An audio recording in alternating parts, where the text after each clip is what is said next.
মাননীয় প্রধানমন্ত্রী, সম্মানিত সভাপতি ও উপস্থিত সুধীবৃন্দ, ইহার চেয়ে হতেন যদি অনেক কিছুই তো হতে ইচ্ছে করে, কিন্তু বাবার অত্যাচারে কি কোনো কিছু করার বা হওয়ার সত্যিই জো আছে? এই তো কদিন আগে বাসার সবাই মিলে নাটক দেখতে বসেছে। আমিও পরিবেশের গন্ধ শুকে আস্তে আস্তে এগোচ্ছি কোন রকমের দর্শকের সারিতে জায়গা দখল করার জন্য।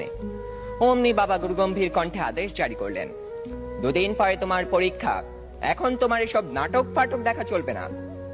কি আর করা, দরজার চৌকাঠ থেকেই ফিরে যেতে হলো।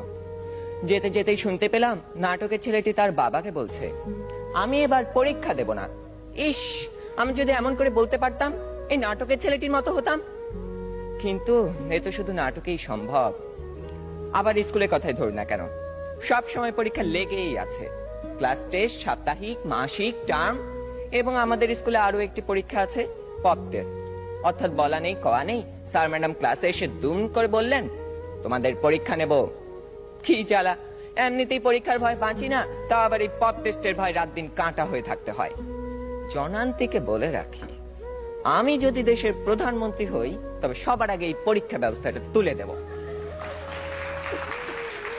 এরই মধ্যে একজন বন্ধু ইশারা করলো, এনেছি। বুঝতে পারলাম গতকাল তাকে হুমায়ুন আহমেদের বোতল ভূত বইটা আনতে বলেছিলাম। কোন রকমে পরীক্ষা শেষ করে উঠে গেলাম লাস্ট বেঞ্চে। দুজনে মিলে মজা করে পড়তে শুরু করে দিলাম। গল্পে আছে হুমায়ুন ভূত পোষে, তাও আবার বোতলে করে পকেটে রাখে। সে ভূতের খাবার চাঁদের আলো। ক্লাসের একজন যখন একথা বলে দিল, তখন অঙ্ক স্যার বোতলটা নিয়ে ভূতটাকে এক ঢোকে পেটের ভিতর চালান করে দিলেন। অমনি স্যারের পেটের ভিতর গুড়গুড় শব্দ উঠতে শুরু করলো, আর তিনি হেঁচকি তুলতে লাগলেন। দম ফাটিয়ে হাসতে যাব, হঠাৎ কানে টান পড়তেই শটান দাঁড়িয়ে গেলাম।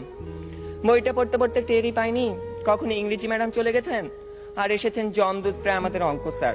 বইটা নিয়ে গেলেন হেড স্যারকে জমা দেবেন বলে। তার মানে আরো এক দফা শাস্তি। আপনারাই বলুন, এত শাসনের মধ্যে স্বাধীনভাবে কোনো কিছু করার উপায় নেই তো হওয়ার উপায় আছে? ধন্যবাদ সবাইকে।